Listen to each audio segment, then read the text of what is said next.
राधे राधे। हरे कृष्ण। ओम नमो भगवते वासुदेवाय नमः। आइए आज के वीडियो में हम श्रीमद् भगवद गीता के तीसरे अध्याय के महात्म का श्रवण करेंगे।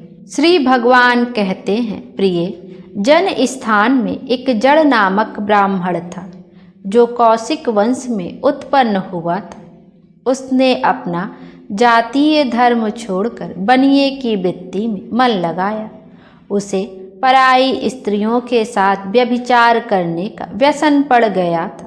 वह सदा जुआ खेलता, शराब पीता और शिकार खेलकर जीवों की हिंसा किया करता था। इसी प्रकार उसका समय बीतता था। धन नष्ट हो जाने पर वह व्यापार के लिए बहुत दूर उत्तर दिशा में चला गया। वहाँ से धन कमाकर घर की ओर लौटा। बहुत दूर तक रास्ता उसने तय कर लिया था। एक दिन सूर्यास्त हो जाने पर जब दसों दिशाओं में अंधकार फैल गया, तब एक वृक्ष के नीचे उसे लुटेरों ने धर दबाया और शीघ्र ही उसके प्राण ले लिए। उसके धर्म का लोप हो गया था, इसलिए वह बड़ा भयानक प्रेत हुआ। उसका पुत्र बड़ा ही धर्मात्मा और वेदों का विद्वान था। उसने अब तक पिता के लौट आने की राह देखी। जब वे नहीं आए, तब उनका पता लगाने के लिए वह स्वयं भी घर छोड़कर चल दिया। वह प्रतिदिन खोज करता, मगर राहगीरों से पूछने पर भी उसे उनका कुछ समाचार नहीं मिलता था।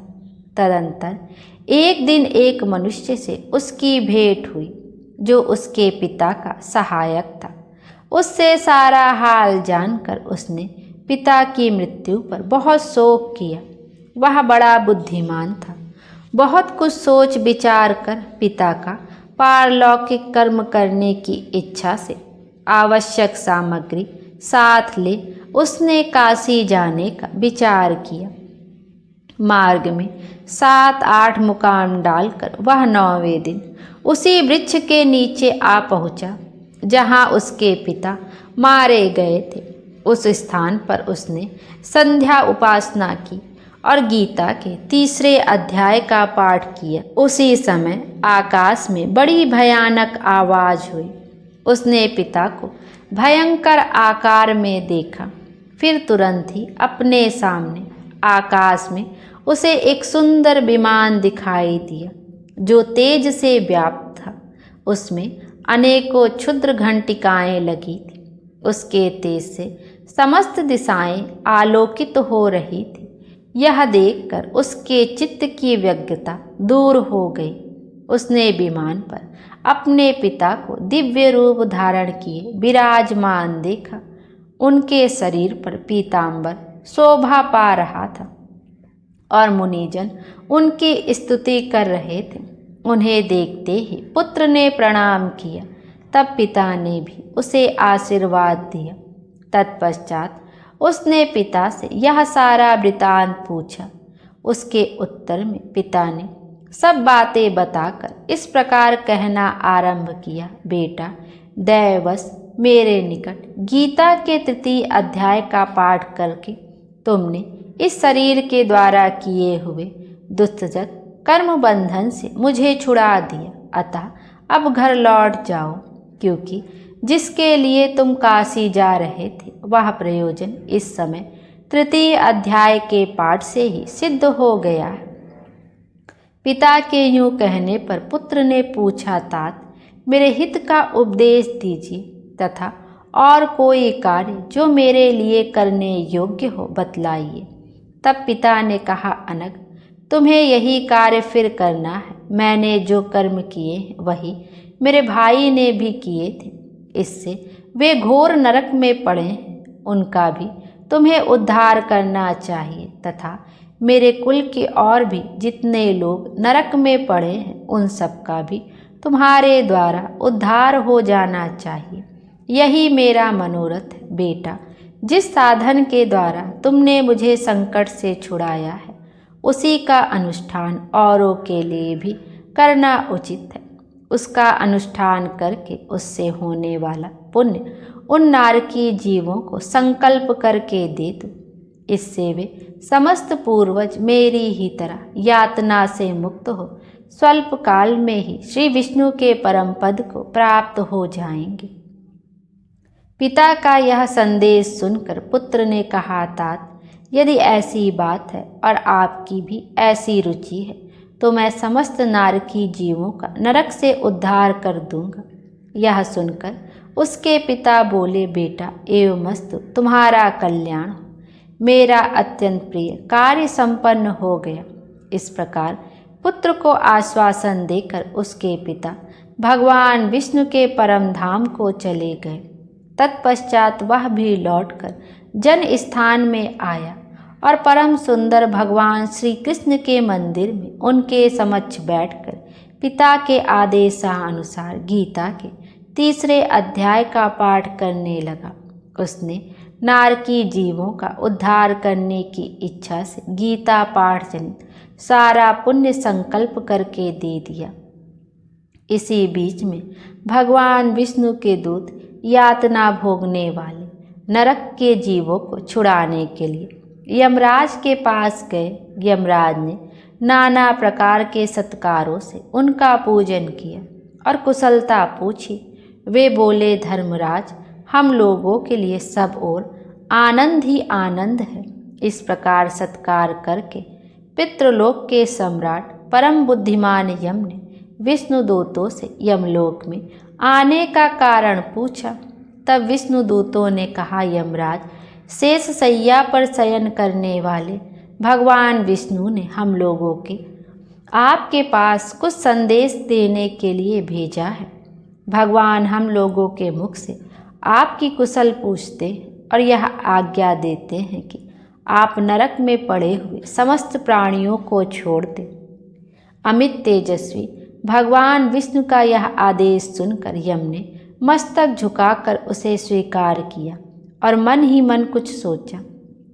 तत्पश्चात मदो उन्मत्त नारकी जीवों को नरक से मुक्त देखकर उनके साथ ही वे भगवान विष्णु के वास स्थान को चले। यमराज श्रेष्ठ विमान के द्वारा जहाँ क्षीर सागर है वहाँ जा पहुँचे। उसके भीतर कोटि कोटि सूर्यों के समान कांतिमान नील कमल दल के समान श्याम सुंदर लोकनाथ जगत गुरु श्री हरि का उन्होंने दर्शन किया। भगवान का तेज उनकी सैया बने हुए शेष नाग के फड़ों की मड़ियों के प्रकाश से दुगना हो रहा था। वे आनंद युक्त दिखाई दे रहे थे। उनका हृदय प्रसन्नता से परिपूर्ण था। भगवान लक्ष्मी भगवती लक्ष्मी अपनी सरल चितवन से प्रेम पूर्वक उन्हें बार बार निहार रही थी। चारों ओर योगी जन भगवान की सेवा में खड़े थे। ध्यानस्थ होने के कारण उन योगियों की आंखों के तारे निश्चल प्रतीत होते थे। देवराज इंद्र अपने विरोधियों को परास्त करने के उद्देश्य से भगवान की स्तुति कर रहे थे। ब्रह्मा जी के मुख से निकले हुए वेदांत वाक्य मूर्तिमान होकर भगवान के गुणों का गान कर रहे थे। भगवान पूर्णतः संतुष्ट होने के साथ साथ ही समस्त योगियों की ओर से उदासीन प्रतीत होते थे। जीवों में से जिन्होंने योग साधन के द्वारा अधिक पुण्य संचय किया था उन सबको एक ही साथ में वे कृपा दृष्टि से निहार रहे थे। भगवान अपने स्वरूप भूत अखिल चराचर जगत को आनंदपूर्ण दृष्टि से आमोदित कर रहे थे। शेषनाग की प्रभा से उद्दासित और सर्वत्र व्यापक दिव्य विग्रह धारण किए नील कमल के सदृश श्याम वर्ण वाले श्री हरि ऐसे जान पड़ते थे मानो चांदनी से घिरा हुआ आकाश सुशोभित हो रहा है। इस प्रकार भगवान की झांकी के दर्शन करके यमराज अपनी विशाल बुद्धि के द्वारा उनकी स्तुति करने लगे। यमराज बोले, संपूर्ण जगत का निर्माण करने वाले परमेश्वर, आपका अंतःकरण अत्यंत निर्मल है। आपके मुख से ही वेदों का प्रादुर्भाव हुआ है। आप ही विश्व स्वरूप और इसके विधायक ब्रह्मा हैं। आपको नमस्कार है। अपने बल और वेग के कारण जो अत्यंत दुर्धर्ष प्रतीत होते हैं, ऐसे दानवेंद्रों का अभिमान चूर्ण करने वाले भगवान विष्णु को नमस्कार है। पालन के समय सत्वमय शरीर धारण करने वाले विश्व के आधारभूत सर्वव्यापी श्री हरि को नमस्कार है। समस्त देहधारियों की पातक राशि को दूर करने वाले परमात्मा को प्रणाम है।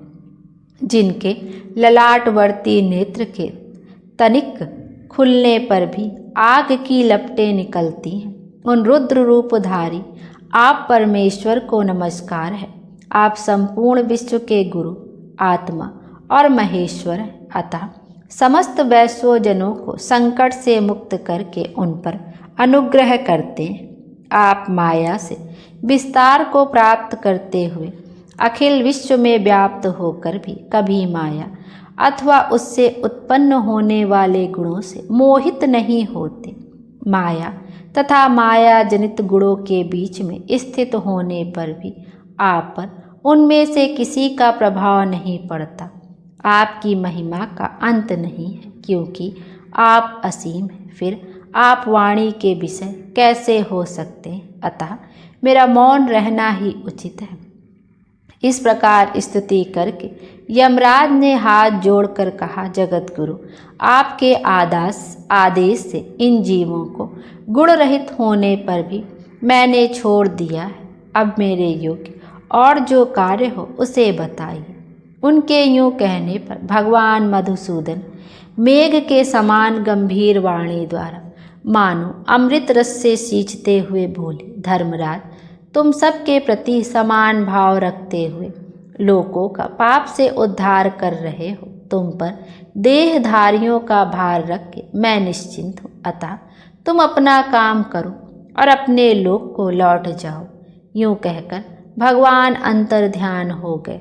यमराज भी अपनी पुरी को लौट आए।